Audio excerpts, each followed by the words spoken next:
आहे धवलेश्वराय बालालिंगाय नमो नमः।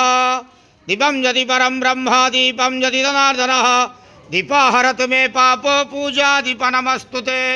धवलेश्वराय बालालिंगाय नमो नमः। संसार सुखी रखंतु।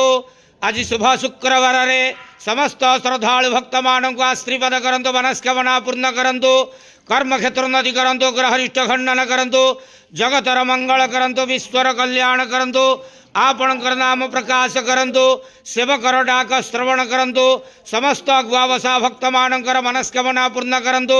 जो जो भक्त माने आपण पाखरे मानसिक रखिछंती तांक मानसिक पूर्ण करंतु। बाबा धवलेश्वराय बालालिंगाय नमो नमः। संसार सुखी रखंतु, आनंद गवार हरि बोलो। आज शुभ शुक्रवार रे समस्त श्रद्धालु भक्त मानों को आश्रीपद करंतु, आनंद गवार हरि बोलो। बाबा धवलेश्वराय नमो नमः।